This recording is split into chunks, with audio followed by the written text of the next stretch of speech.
नमस्कार दोस्तों, आप सबका एस्ट्रो25 पर हार्दिक स्वागत है। आज हम एक खास दोष के बारे में जानेंगे जो कि व्यक्ति के विवाह को काफी प्रभावित करता है। और ये मंगल दोष नहीं है, गुरु चंडाल योग नहीं है, ये सब वो कन्वेंशनल दोष नहीं है जो आपने अभी तक सुन रखे हैं। ये बहुत ही सिंपल एक योग बनता है जो कि नकारात्मक माना गया है। कैसे बनता है, कब बनता है, किन परिस्थितियों में बनता है, उसके बारे में मैं आपको बताऊंगा। और कुंडली में इसको बहुत सिंपल तरीके से जिन लोगों के जीवन में विवाह को लेकर के अच्छे परिणाम नहीं रहे हैं उनको भी हम उदाहरण कुंडलियों के माध्यम से समझेंगे। तो आइए अपने इस वीडियो को शुरू करते हैं।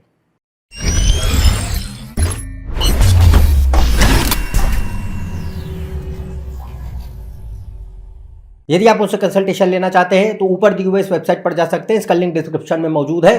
तो आज हम बात करेंगे एक खास दोष के बारे में जो कि विवाह को खराब करने की शक्ति रखता है और ये कब बनता है ये जानेंगे। और इसको कुंडलियों में लगा के देखेंगे कि जिन जिन व्यक्तियों के जीवन में विवाह को लेकर अच्छे परिणाम नहीं रहे उनके जीवन में ऐसा क्या था, कब ये दोष बन रहा है, कैसे बन रहा है। बड़ा सिंपल है, उसको देखते हैं। पर यह है बहुत महत्वपूर्ण और अक्सर ज़्यादातर लोग इसके बारे में जानते ही नहीं है। मैंने इसके ऊपर पहले भी वीडियोज़ बनाए हैं पर इस को मैंने बहुत ज़रूरी समझा कि आपको इस बारे में जानना आवश्यक है, क्योंकि ये सिर्फ पंचांग देखने से ही पता चल जाता है।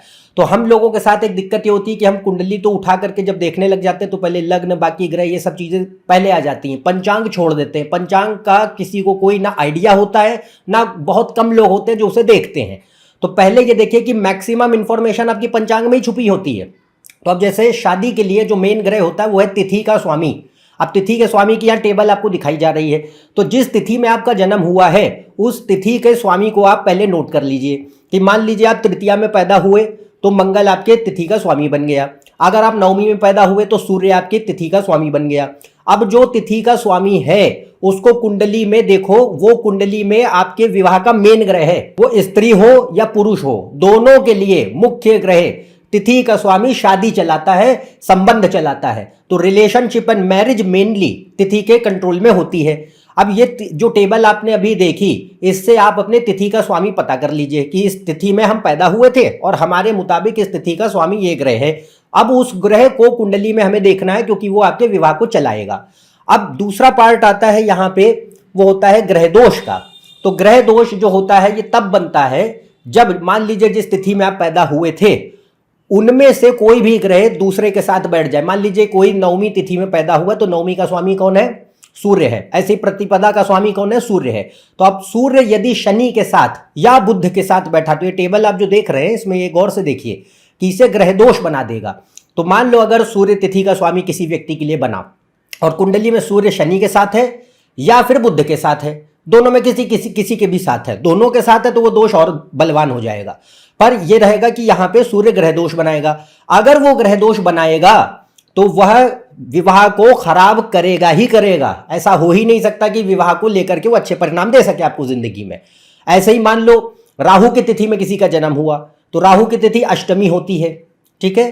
तो अगर अष्टमी में पैदा हुए तो राहु की तिथि में जन्म हुआ, अगर राहु गुरु के साथ है या राहु चंद्रमा के साथ है कुंडली में तो वो ग्रह दोष बनाएगा। तो यहां पे अगर अष्टमी में जन्म, राहु की तिथि में चंद्र या गुरु के साथ राहु का संबंध, तो वो ग्रह दोष बना, विवाह को खराब करेगा। तो ये जो टेबल हम यहां देख रहे हैं ये ग्रह दोष की टेबल है कि अगर तिथि का स्वामी, जो भी रिस्पेक्टिव तिथि का स्वामी है, वो अगर किसी के साथ भी दूसरे जो ग्रह उसके दोष बना देता है उसके साथ बैठ के, अगर उसके साथ बैठा है, वो भले ही कितनी अच्छे राशि में बैठे, उच्च की राशि में बैठे, अपनी राशि में बैठे, कोई फर्क नहीं पड़ता। अभी इसको उदाहरण कुंडलियों की मदद से समझेंगे तो आप और समझ पाएंगे इसको। ग्रह दोष बनेगा मतलब बनेगा और वो विवाह को खराब करेगा मतलब करेगा, बचा नहीं सकते उसको। तो ये पॉइंट हो गया।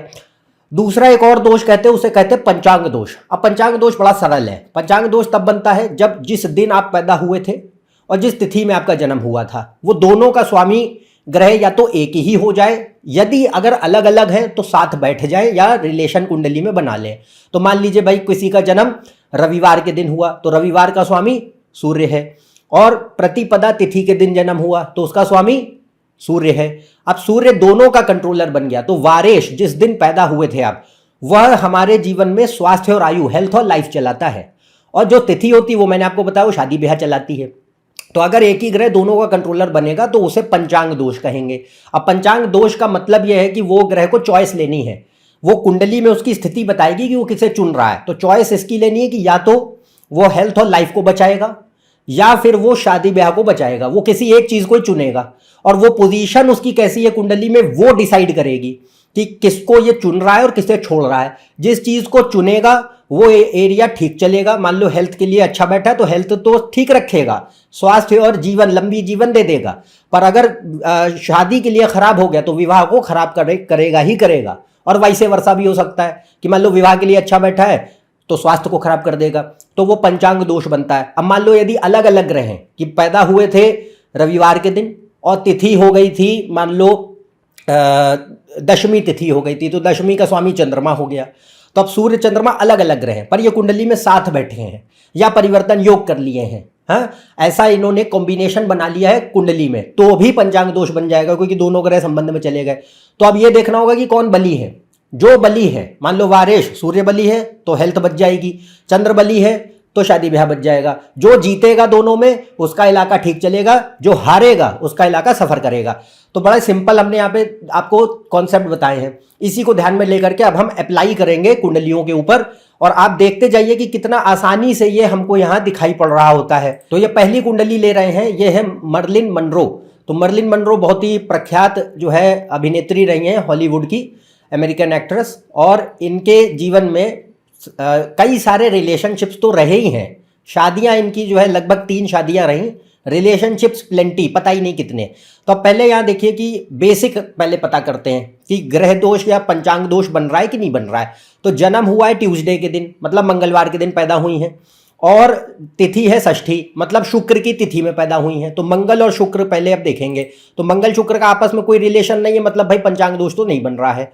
अब शुक्र तिथि का स्वामी है, क्योंकि हम विवाह की ही बात कर रहे हैं तो विवाह और संबंध, रिलेशनशिप्स और मैरिज। तो देखो वीनस अगर रिलेशनशिप्स का कारक बनता है, तिथि का स्वामी बनता है, तो क्योंकि शुक्र नेचुरल प्लैनेट है रिलेशनशिप्स का, और अगर उसका संबंध राहु मंगल चंद्र इनसे बनता है तो वो व्यक्ति को जीवन में काफी ज्यादा जो है रिलेशनशिप अपॉर्चुनिटीज देता है। तो अब यहाँ नवांश में देखेंगे तो शुक्र राहु बुध 5वें भाव में बैठे, बहुत अच्छे बैठे हैं, तो ये रिलेशनशिप्स तो बहुत सारे देंगे। चलेंगी एक भी नहीं, शादियां होंगी चलेंगी एक भी नहीं। रीजन क्योंकि शुक्र है ग्रह दोष में, क्योंकि शुक्र केतु के साथ नक्षत्र परिवर्तन में है। तो केतु और शुक्र, देखो हमने क्या कहा कि अगर वो ग्रह जो ग्रह दोष बना दे रहा है रिलेशन में होना चाहिए, तो साथ में एक शुक्र और केतु नहीं है, नक्षत्र परिवर्तन में बैठे हैं, मतलब शुक्र का सीधा संबंध केतु से गया है डायरेक्ट। जैसे राशि परिवर्तन होता है वैसे ही नक्षत्र परिवर्तन होता है। तो यहां पे वो पॉइंट आ गया। तो इससे ये बात पता चली कि भाई शुक्र हो गया पीड़ित। अब शुक्र अगर अफ्लिक्ट हो गया, उसने बना दिए ग्रह दोष, तो एक चीज दिखाई पड़ेगी कि कोई भी रिलेशनशिप तो बनेंगे, कोई भी सेटिस्फाइंग रिलेशनशिप नहीं होगा, कोई भी लंबे समय ठहरने वाला रिलेशनशिप नहीं होगा। और यहां मैं बाकी योग आपको बता ही नहीं रहा हूं, क्योंकि ऐसे और भी अन्य योग भी हैं ग्रहों के जिन्होंने विवाह को खराब किया है, पर हम यहां सिर्फ एक ही कॉन्सेप्ट समझ रहे हैं, उसी को लेकर के चल रहे हैं। तो यहां पर पहले बस तिथि के स्वामी को ही देखना है, और ये मेन ग्रह, हम 7वें भाव 9वें भाव इन सबको कुछ नहीं देखना है, गुरु वगैरह कुछ नहीं देखने हैं, खाली तिथि के स्वामी को समझो। बस इसको समझोगे चीजें मैक्सिमम वहीं से क्लियर हो जाती हैं कि शादी ब्याह को लेकर के अपने जीवन में भी कोई व्यक्ति अगर देख रहा है कि भाई मेरी शादी ब्याह ठीक नहीं चल रहे, रिलेशनशिप बनते नहीं चलते नहीं, ऐसी प्रॉब्लम बनी रहती है, निश्चित तौर पे कहीं ना कहीं हो सकता है तिथि का स्वामी खराब होगा। तो अब देखो यहाँ पे शुक्र और केतु नक्षत्र परिवर्तन बना, तो ये इन्होंने जो है यहाँ पे शादी को रिलेशनशिप तो दिए, चलने कोई नहीं दी। अब दूसरी कुंडली लेंगे, ये है एंजेलिना जोली। तो इनमें इनकी भी जो है 3 शादियां रहीं और रिलेशनशिप्स बहुत सारे, पर शादी कोई भी चली नहीं। तो अब इसमें देखिए कि जन्म हुआ है बुधवार के दिन और तिथि है दशमी तिथि, ठीक है। तो दशमी का स्वामी शादी चलाएगा, यानी चंद्रमा हो गया तिथि का स्वामी, और वारेश हो गया बुध।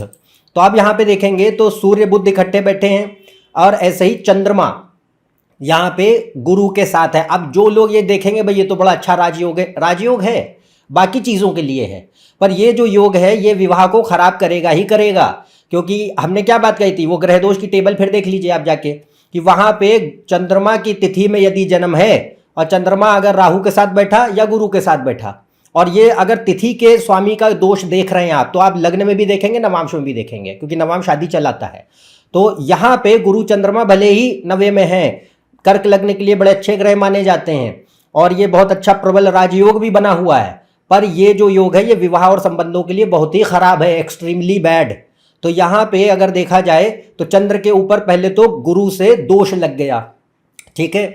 तो गुरु चंद्रमा इकट्ठे, और रिलेशनशिप्स तो बहुत सारे दिए, शादी भी दी, 3 शादियां दी, पर कहीं पर भी एक जगह भी शादी टिकी नहीं, सारी शादियां खत्म हुई हैं।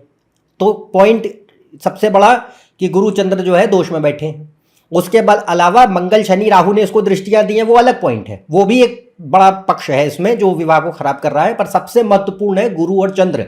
तो ये मैं यहां दिखाना ही चाह रहा हूं कि आप अगर इस योग को देख करके कंफ्यूज होंगे कि नहीं भाई ये तो बड़ा बढ़िया योग है शादी ब्याह के लिए, महिला के लिए गुरु जो है वो पति का कारक होता है, बहुत अच्छी शादी होनी चाहिए, बहुत ही एक खुशहाल जीवन होना चाहिए, इनमें से कुछ भी नहीं है। तो यहाँ पे ये बात रहती है कि गुरु चंद्र ने जो है रिलेशनशिप्स तो बहुत सारी दी हैं, प्लेंटी ऑफ रिलेशनशिप्स, पर शादियां 3 दी हैं और शादी भी कोई टिकी नहीं है। तो उसका रीज़न ये है।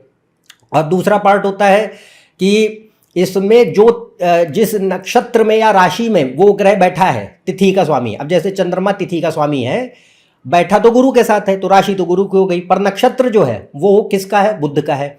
तो बुध भी क्या ग्रह दोष बना रहा है? जवाब है हाँ, क्योंकि बुध भी सूर्य के साथ है। तो हमने क्या बात कही थी कि अगर बुध जो है सूर्य या शनि के साथ हो जाता है तो वो ग्रह दोष बनाने की ताकत रख देता है। तो इसमें कहीं ना कहीं नक्षत्र लॉर्ड भी सूर्य और केतु के साथ अफ्लिक्ट है, पाप कर्तरी में चला गया। तो यहाँ पे एडिशनल फैक्टर बढ़ गया कि दो दोष खड़े हो गए जो कि विवाह को, संबंधों को टिकने नहीं देंगे। ये बाकी पक्षों के लिए ठीक है, प्रसिद्धि के लिए, काम के लिए, धन संपत्ति के लिए, आयु के लिए, इन सब के लिए ठीक है, पर जो पार्ट होता है विवाह और संबंध, हमारी चर्चा उसी पे, उस पे ये खराब कर रहा है। अगला केस देखते हैं। ये केस हमारी कंसल्टेशन का केस है। इसमें जो है ये इनके केस में ये रहा कि विवाह जो है 2 विवाह हुए और दोनों विवाह जो है ठहरे नहीं, चल नहीं पाए कोई भी। तो उसका कारण देखेंगे। तो अब देखिए, जन्म शनिवार के दिन और तिथि का स्वामी है द्वितीया। तो द्वितीया जो है वो होती है, उसका स्वामी हो गया चंद्रमा। अब चंद्रमा के लिए हमने क्या कहा था कि चंद्र अगर गुरु या राहु के साथ किसी के साथ भी बैठा तो वह ग्रह दोष बनाएगा। तो अब देखो, चंद्रमा अकेला राहु के साथ बैठा है और कोई ग्रह उसके साथ में नहीं है, और राहु के ही नक्षत्र में भी बैठा है, ठीक है। तो यहाँ पे चंद्रमा के ऊपर लग गया दोष। अब ये विवाह तो देगा पर विवाह टिकेंगे नहीं। तो पहली शादी रही वो कामयाब नहीं रही, दूसरे विवाह हुआ वो विदेश तो ले गया, पर पार्ट रहता है कि वहाँ पे भी नाकामयाब रही, तलाक हो गए। तो यहाँ पे ये बात रहती है कि 2 विवाह रहे पर दोनों में से कोई भी लंबे समय टिक नहीं सके, खत्म हो गए। तो उसका सबसे बड़ा कारण चंद्र राहु इकट्ठे बैठे दोष बना के बैठे हैं। और बाकी ग्रहों को देखेंगे तो बाकी ग्रह जैसे 7वें में गुरु है, शुक्र 7वें का स्वामी है, ये खराब नहीं बैठे हैं, ना गुरु खराब हो रहा है ना शुक्र खराब हो रहा है। नवांश में भी देखोगे तो 7वें का स्वामी शुक्र है, उच्च का हो गया है, हाँ। पर यहाँ पे ये सब पॉइंट्स हम देख ही नहीं रहे हैं, ये सब ग्रह ठीक ठाक है, पर मेन रीजन की शादी टूट क्यों रही है, दूसरा विवाह भी हो रहा है तो क्यों नहीं टिक रहा है, उसका रीजन है चंद्रमा ने ग्रह दोष बना दिया। अगर दोष बना दिया तिथि के स्वामी ने तो विवाह पहला हो, दूसरा हो, तीसरा हो, चौथा हो, कोई भी नहीं चलने देगा, वो एक भी नहीं टिकता है। तो यहाँ पे ये रही कि चंद्र राहु ने ये दोष बनाए। अगला एक केस और देखते हैं। ये आप देखेंगे तो इसमें ये धर्मेंद्र जी की कुंडली है, बहुत प्रसिद्ध अभिनेता हैं, सबको ही जानता है इनको। इनके 2 विवाह रहे, बाकी और भी संबंध रहे वो अलग बात है, उसकी चर्चा हम नहीं कर रहे, पर यहाँ पे ऐसा क्यों रहा, और विवाह दोनों रहे, दोनों चल रहे हैं, तो इसमें ऐसा क्यों, उसका रीज़न देखें। तो इनके केस में क्या है, पंचांग दोष और ग्रह दोष दोनों हैं, क्योंकि पैदा हुए रविवार के दिन, ठीक है, और तिथि है त्रयोदशी। तो त्रयोदशी का स्वामी हो गया गुरु और रविवार का स्वामी हो गया सूर्य। अब देखो, सूर्य और गुरु दोनों इकट्ठे बैठ गए, पंचांग दोष हो गया। अब पंचांग दोष हो गया तो यहाँ पे दोनों ताकतवर हैं। तो ये क्या कर रहे हैं कि भाई लग्न का स्वामी तो बलि है, तो अब हमने जैसे बात कही थी कि चॉइस किस तरफ ग्रह लेगा, पहले उसको ये डिसाइड करना है कि भाई मैं हेल्थ बचाऊंगा या शादी ब्याह बचाऊंगा, ये बताओ। तो अब इसमें क्योंकि लग्न में बैठे, तो लग्न मतलब हेल्थ, लग्न मतलब मैं खुद, मेरी बॉडी, मेरा शरीर, और लग्नेश उच्च का है तो नेचुरल चॉइस किस तरफ चली गई, हेल्थ और लाइफ को बचाने के प्रति चली गई। तो लंबी आयु दे दिया और ठीक ठाक स्वास्थ्य दे दिया। अब नेक्स्ट रहता है, क्योंकि नेचुरल चॉइस हेल्थ की तरफ चली गई तो ये शादी खराब करेगा ही करेगा। तो अब यहाँ पे विवाह को जो है इसने खराब करा। तो पहला एक शादी हुई, पर दूसरा फिर दूसरी शादी हुई, संबंध भी और कई सारे रहे, पर इसमें जो है शादी दोनों टिकी हुई। उसका रीज़न है बृहस्पति जो तिथि का स्वामी है वो दोष में तो हारा हुआ है पर वो वर्गोत्तम है, लग्न में दिग्बली है, ठीक है। तो नवांश में सेम राशि, यहाँ पे सेम राशि वर्गोत्तम हो गया, लग्न में दिग्बली हो गया। इस वजह से विवाह पहला भी चल रहा है, दूसरा भी चल रहा है। तो ये बात रहती है कि दोनों चीज़ें दिख रही हैं, पर ये खराब किसके लिए है? मैरिज के लिए खराब है, हेल्थ के लिए ठीक है। तो ये आपको दिखाना चाह रहे हैं। बाकी अगर देखिएगा तो यहाँ पे आप सातवें भाव के स्वामी पे, शुक्र पे कोई पाप प्रभाव नहीं है, मंगली वगैरह कुछ है नहीं। आप इसमें कैसे जज करेंगे कि इस व्यक्ति के वैवाहिक जीवन को ये ग्रह खराब करेंगे, एक से अधिक विवाह देंगे, चलेंगे दोनों, पर कोई भी वैवाहिक पक्ष को खराब करने वाले योग बन रहे हैं। तो इसको ऐसे ही जो बेसिक कॉन्सेप्ट अभी बताया, सिर्फ इसी को लगा के देखो, उसी से पता चल रहा है ये। नेक्स्ट रहता है आखिरी कुंडली, जैक निकोलसन। ये भी बहुत प्रसिद्ध अभिनेता हैं अमेरिकी। तो इनमें जो है इन्होंने एक शादी की थी नाम के लिए, बाकी रिलेशनशिप्स बहुत सारे, मतलब बहुत सारे का मतलब कोई संख्या नहीं है, इतनी रिलेशनशिप्स रही हैं। तो यहाँ पे ये बात रहती है कि इनके केस में भी पंचांग दोष है। पैदा हुए गुरुवार, तिथि का स्वामी त्रयोदशी। अब देखो एक ही ग्रह बन गया, गुरुवार का स्वामी गुरु, त्रयोदशी का स्वामी भी गुरु। अब गुरु को देखोगे तो यह नीचे है और सातवें भाव में नीचे है। तो सातवां भाव क्या होता है? विवाह का होता है। तो ये खराब किसको करेगा? विवाह को करेगा। तो पंचांग दोष में किस तरफ इसकी चॉइस जाएगी? टुवर्ड्स मैरिज जाएगी या टुवर्ड्स हेल्थ जाएगी? और टुवर्ड्स मैरिज खराब करेगा, क्योंकि सातवां भाव विवाह का होता है, वहां पे गुरु नीचे होकर बैठा, और वो भी छठे का स्वामी होकर। जो छठा भाव तलाक का है, सेपरेशन, परेशानियां, दिक्कतें। और लग्नेश ठीक है, क्योंकि लग्न के ऊपर गुरु ने दृष्टि दे दी, और लग्नेश जो है कोई पाप प्रभाव में बैठा नहीं है। तो लग्न मतलब हेल्थ, ऐसे ही नवांश में भी लग्नेश मजबूत है। तो इससे पता चलेगा भाई कि यहाँ पे चॉइस टुवर्ड्स हेल्थ गई हुई है, टुवर्ड्स लाइफ गई हुई है। तो हेल्थ और लाइफ तो बचा देंगे, लंबा चलेगा। विवाह और संबंधों को ये बहुत सारा खराब करेंगे, पर विवाह संबंध बनते बहुत सारे हैं। उसका रीजन एक तो मंगल राहु पांचवें भाव में बैठे हैं, तो एक तो ये सबसे बड़ा कारण है। प्लेंटी ऑफ रिलेशनशिप्स की खुद को ही अंदाजा नहीं कितनी थी। और दूसरा यहाँ पे रहता है कि बृहस्पति शादी दे तो दिया एक नाम के लिए, पर वो ख़त्म हो गई, कुछ महीनों में ही ख़त्म हो गई। तो ये उसके बाद संतानें हैं इनकी, 5-6 बच्चे हैं, 5-6 अलग अलग महिलाओं से। पर ये पार्ट रहता है कि यहाँ पे उसके बाद विवाह नहीं रहा, उसके बाद कभी भी कमिटमेंट नहीं बने, कोई भी चीज़ में मतलब सेकंड थर्ड मैरिजेस नहीं हुई, रिलेशनशिप्स चलते रहे। तो यहाँ पे मैरिज को लेकर के, रिलेशनशिप को लेकर के गुरु ने दोष बनाया। अब देखो नवांश में भी हमने कहा था इस दोष को चेक करो। तो गुरु जो है नवांश में क्या है? सातवें भाव का स्वामी है और चंद्र के साथ बैठा है, दोष बना के बैठा है। तो यहाँ पे छठे भाव में है। तो ये किसको खराब करेगा? विवाह को खराब करेगा, रिलेशनशिप को खराब करेगा। बनेंगे बहुत सारे लोग, मिलेंगे बहुत सारे लोग, चलेगा किसी से भी नहीं। तो ये जो पार्ट रहा ये इनके केस में। अब यहाँ पे हमने सिंपल कॉन्सेप्ट आपको बताया है, कोई गुरु चंडाल नहीं, कोई मंगल दोष नहीं, कोई फलाने ठिकाने स्पेसिफिक कॉम्बिनेशन नहीं। सिंपल तिथि का स्वामी पंचांग से देखना है, और बाकी ग्रहों को कुछ नहीं, सातवें भाव का स्वामी भी नहीं देखो, वो सब बाद की बातें हैं। पहले इसी को चेक करो। अगर ये ठीक ठाक है तो फिर शादी ब्याह मैक्सिमम ठीक ही चलते हैं। और अगर ये खराब हो गया तिथि का स्वामी, तो विवाह को खराब करेगा ही करेगा, बच नहीं सकते उससे। तो यहाँ पे बड़ी सरलता से हमने आपको एक्सप्लेन करा है। उम्मीद है आप ये समझ पाए होंगे कि किस तरीके से इसको देखना चाहिए। यदि आप मेरे इस चैनल पर नए हैं, नीचे हुए सब्सक्राइब बटन पर सब्सक्राइब कीजिए। ज़्यादा जानकारी और फेसबुक पोस्ट और रील्स के लिए आप मेरे फेसबुक पेज, इंस्टाग्राम और वेबसाइट से जुड़ सकते हैं। इनके लिंक डिस्क्रिप्शन में मौजूद है। अन्यथा हम आपसे अगले वीडियो में फिर से मिलेंगे। तब तक के लिए आज्ञा दें। नमस्कार, धन्यवाद।